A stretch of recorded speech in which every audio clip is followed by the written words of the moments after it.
Welcome to the P.A.S. Report podcast. If you're tired of censorship, outraged by government abuses, and thirsty for real insights, then you're in the right place. Get ready, because here, the fight for freedom never ends. Here's your host, Professor Nick Giordano. Hello, everyone. Welcome to another episode of the P.A.S. Report podcast, special campus reform edition here, too. Make sure you go to the P.A.S. website, pasreport.com, and visit campusreform.org. I can think of no better guest to have on, given everything that's going on today. I have Professor Alan Dershowitz, author of War Against the Jews. You can find the link over at the PAS Report to get your copy of the book. Professor Dershowitz, pleasure to have you on. How are you today?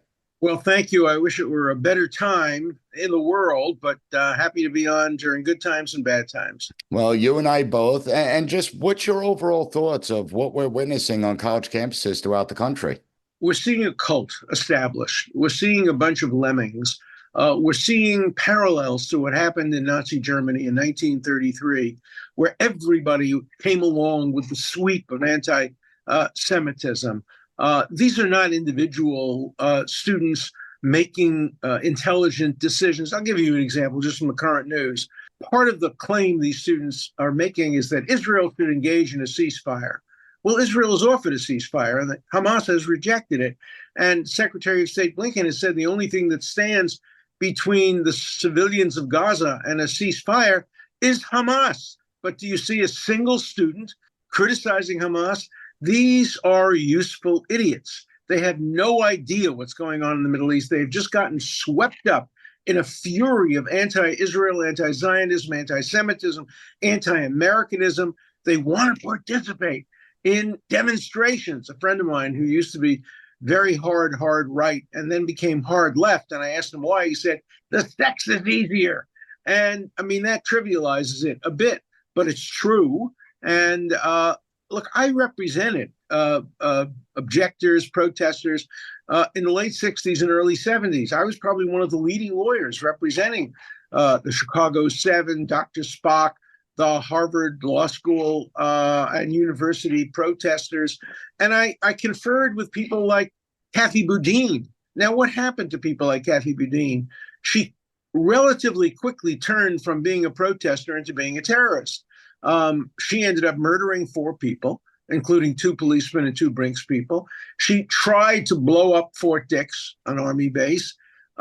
She blew up a house on 12th Street in which several of her colleagues were killed.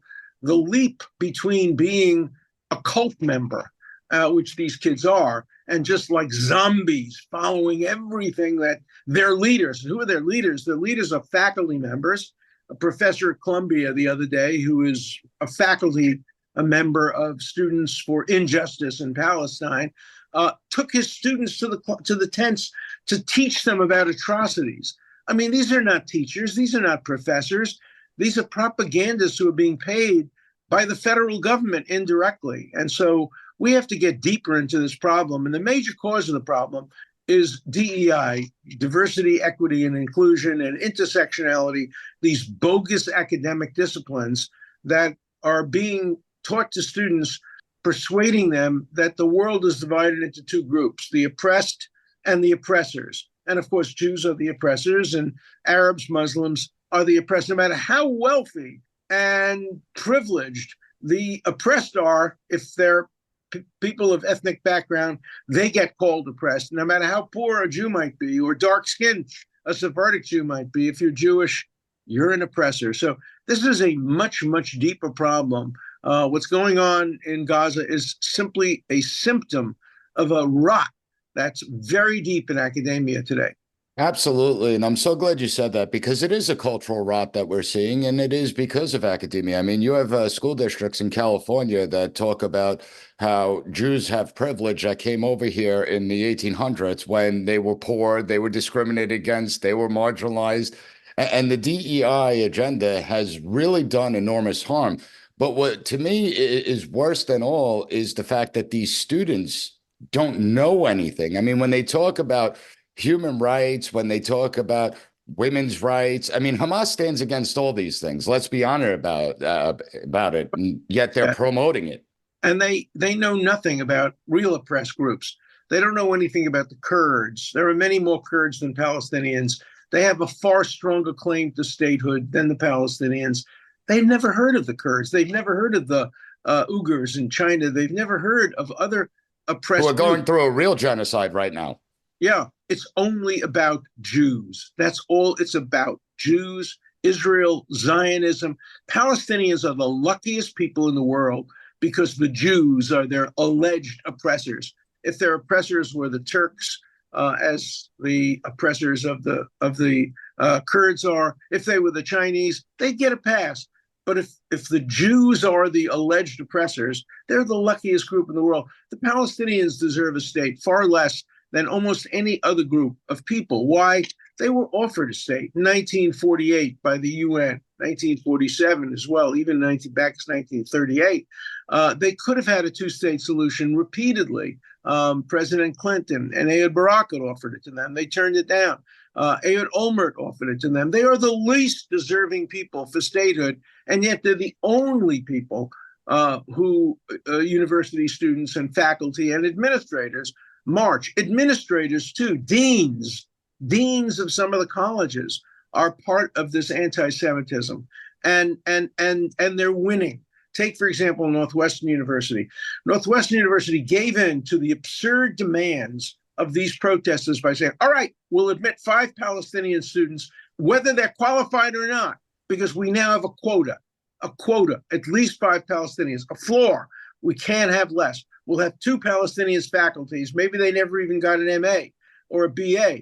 But if they're Palestinians, we're going to hire them. So what we have at the same time is floors for Palestinians now and ceilings for Jews. Look what happened at Harvard. 23% of Harvard students on the merits, based on meritocracy, were Jews when I taught there for 50 years. 23%. Now it's 9%. Have the Jewish students got any less qualified? No, they have quotas. And it's a worse quota than happened in the 20s. In the 20s, the racist president of Harvard, A. Lawrence Lowell, introduced a quota of 10%, and people objected to it.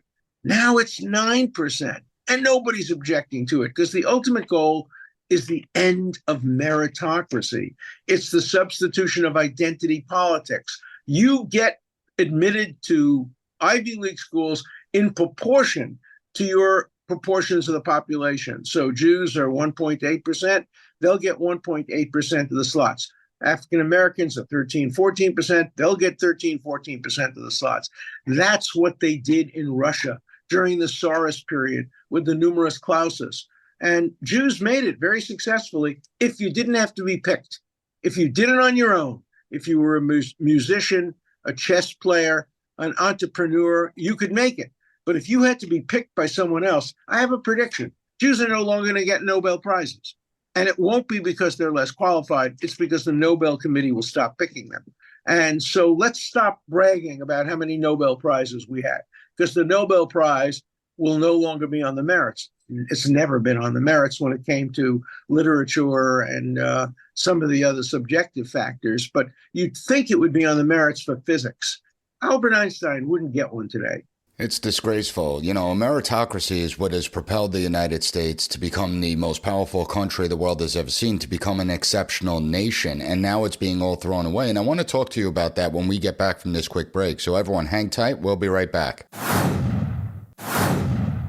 Welcome back, everyone. So Professor Dershowitz, you know, we were talking about merit right before the break, and we see that merit's actually discouraged. If you're someone that actually works hard, you put in the effort, you achieve, you're actually punished for doing such a thing. And what does it say about the future of our society, where we have a younger generation that will openly and freely chant death to America, death to Israel, all because they've been indoctrinated to despise this country? I mean, that's what it really comes down to. Did you ever think that you'd see the day that this would take place on our college campuses?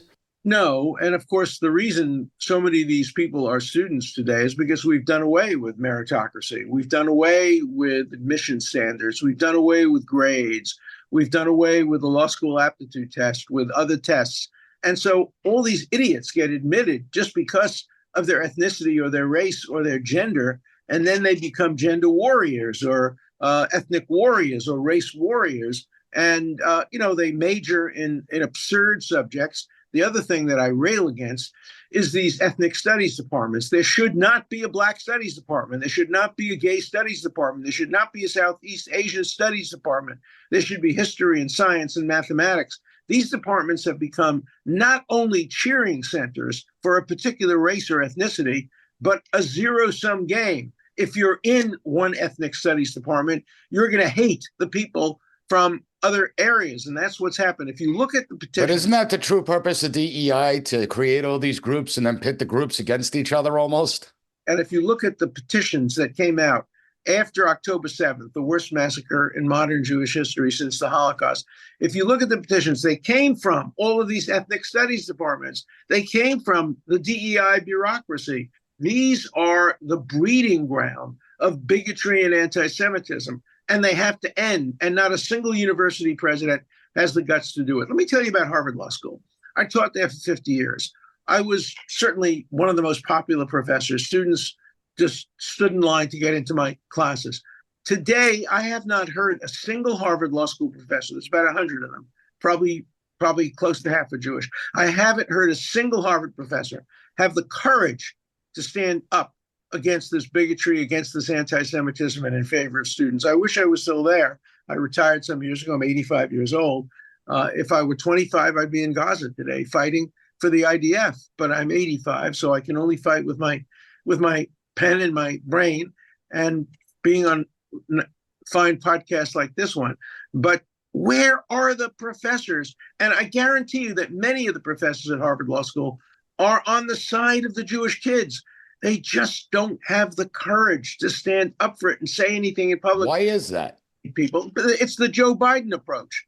Don't alienate anybody. When you talk about anti-Semitism, make sure you throw in Islamophobia, discrimination against Arabs, discrimination against Muslims, discrimination against Palestinian Americans. My favorite part of that statement that he made the other day is he singled out Palestinian Americans. There is no discrimination against them, but he didn't mention Israeli Americans. And there's massive discrimination against them. I have a friend who's an Israeli American, and he's about to get an honorary degree at Columbia University. And there are protests just because he's Jewish and Israeli. President Biden, why do you do that? Why do you have to pander to Michigan? Why do you have to advocate the two-state solution, namely Michigan and Wisconsin, or Michigan and Minnesota? That's your two-state solution. And I'm not going to vote for a candidate who panders like that. And I think a lot of pro-Israel voters, whether they be Jewish or Christian, are not going to vote for a candidate who cannot unequivocally denounce anti-Semitism without talking about Palestinian American rights. There's no problem with Palestinian Americans on universities today. They are adored. They're loved. They get sex all they want because they are the heroes on the campus. Don't waste your time and energy talking about Palestinian Americans, Arab Americans, Muslim Americans. If there is discrimination, talk about it then. You know, it would be as if there were a series of lynchings in the South and a bunch of blacks were lynched. And the president gets on television and says, well, I want to condemn lynching, but I also want to condemn the victims of people who are discriminating against white people in admission to university. It's not the time. It's not the place. To everything there is a season, said Ecclesiastes. And President Biden has no sense of the room, no sense of the season, no sense of the time. This is the time for unequivocal, singular condemnation of anti-Semitism, anti-Zionism, anti-Israel, anti-Jewish attitudes. That's the problem we're facing today on American universities, nothing else. Yeah, and we see the lack of leadership, and I don't think people understand the anti-Semitism at places like Columbia University. That dates all the way back to the 1930s and 40s, where they wouldn't let Jews on the main campus. They relegated them to Brooklyn, New York instead, a satellite campus that they had. It really is amazing. But how do we fix the problem of today? How do we get rid of this rot that has infected academia and is an embarrassment to me in my profession, you as a professor, as well as other professors out there? I mean, we're destroying ourselves through self-inflicted wounds in higher education. How do we begin to turn it around? First, we stop federal funding of any university that doesn't combat anti-Semitism. That's the first thing we do. And these are Title VI violations. So I want people to know that, like, this could happen tomorrow. We don't need any new laws. It could stop tomorrow if the Department of Education actually enforced Title VI. That's right. And the former Secretary of Education said she would if she were the Secretary of Education. And then we have to cut off funding. I will no longer send a nickel to Yale, where I went to law school, to Harvard, where I taught, to Brooklyn College, where I did my undergraduate work. I'm a poor, retired professor, but I have friends who are billionaires, and they're not sending the money. They're not sending, and they're going to start defunding universities, because why would you spend your hard-earned money to teach these ethnically specific cheerleading hateful courses? It makes no sense at all. And American universities are going to fall to the bottom of the rankings if this continues. We're witnessing that worldwide, especially when you look at the last 5 years. And I want to discuss that with you when we get back from this quick break. So everyone, hang tight. We'll be right back. Welcome back, everyone. So, Professor Dershowitz, over the last 5 years, we've watched the university international rankings, American colleges and universities that were once in the top 200 fall. Many of them are no longer in the top 200. In fact, Chinese universities have overtaken many of them. And then we look at our K through 12 system, where the United States continues to fall in the rankings. So what does this say about our future trajectory if we continue down the current trend that we've been witnessing? Well, first, let me tell you that the rankings are not neutral either. You're going to get universities getting better rankings if they make their students happy by giving in to some of these absurd demands. So, the evaluations aren't perfect, but everybody who knows academia, I've been in academia 70 years. I started in 1955. All right, it's 69 years ago I started. I know a bit about academia. I was the president of the student government at Brooklyn College. I was the editor-in-chief of the Yale Law Journal. I was the youngest professor at Harvard Law School. I know something about academia, and it is on a terrible decline, not only in terms of courage, but in terms of academic ability. Today, we are not rewarding meritocracy. We are rewarding how you were born. It's the opposite of Martin Luther King's dream. I have a dream that someday my children will be judged not by the color of their skin, but by the content of their character. Today, they're judged by the color of their skin, not the content of their character, and not the meritocracy, and not the hard work. There are exceptions, but too few. Well, I could give you a whole bunch of papers to read from my students, and you see the writing abilities have just completely collapsed. Students aren't reading anymore. And it seems that they go through more schooling than any previous generation, yet they come out knowing less and also being less capable to perform in the workplace and everything. So aren't we failing the students? Aren't the students set up for failure at this point? No, they may not be, because they will be judged by the same criteria that they're being judged in college. They'll be hired by Goldman Sachs. They'll be hired by the big law firms based on their race. And what I want is every single one of these cult members, these students, these haters, these Hitler Youth, to be identified. And I want to hold the law firms responsible for hiring them if they do. Do you really think your clients want to be represented by somebody who supports the rape of women on October 7th? There are people like that. The National Lawyers Guild supports rape. The National Lawyers Guild, by any means necessary. National Lawyers Guild's second largest bar association in America. I wouldn't dream of hiring somebody from the National Lawyers Guild to do anything. And I would hope that employers, if they choose, they can refuse to hire these people. And if they don't choose, we should put pressure on them to refuse to hire these people.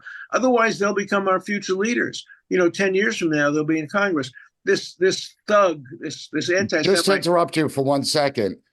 How can any nation survive when the generation that's supposed to be in charge despises it? Well, no, of course that's true. And there's the student at Columbia who was caught on videotape saying he hopes Zionists die. Zionists don't deserve to live. You know what his last sentence was? My goal is to become a member of Congress, to become a member of the squad. Look, Bowman is in the squad. His hero is Norman Finkelstein, who praised October 7th and said it was a wonderful thing. It warmed every element of his heart to see these women being raped and murdered and beheaded. That's Norman Finkelstein. And then you got Bowman, a congressman from Brooklyn, of all places where I come from, praising Norman Finkelstein. That's like praising Adolf Hitler. That's like praising Stalin or Pol Pot. And you're a member of Congress, and there'll be other members of Congress like you. The squad is despicable, and they're moving people away from voting for Democrats. And certainly I am no longer presumptively a Democrat. I'll vote for the best candidate, and most of them will probably be Democrats. But I no longer consider myself as presumptively a Democrat because of the squad and because of Nancy Pelosi, who's getting a Medal of Freedom today. Nancy Pelosi put her arm around one of the worst members of the squad. And we're seeing that Nancy Pelosi is making all kinds of terribly anti-Israel statements now that she's left the House of Representatives. And so if she's the Democratic Party, I'm not the Democratic Party. Yeah, we certainly need standards in a society. This is what happens when you remove all standards within a society and just let everyone do what they want on the basis of the color of their skin or what ethnicity they subscribe to. It's disgraceful. Everyone needs to check out War Against the Jews. Links will be up at the PAS Report website, pasreport.com. Also visit campusreform.org. Professor Dershowitz, pleasure talking to you. I really enjoyed the conversation. Likewise, I wish it were about a more pleasant subject, but thanks for having me. Thank you for listening to the P.A.S. Report. Don't forget to rate, share, and hit that subscribe button. That way you'll never miss an episode. For more exclusive content and updates, visit us at pasreport.com and follow Professor Giordano on all social media platforms at P.A.S. Report.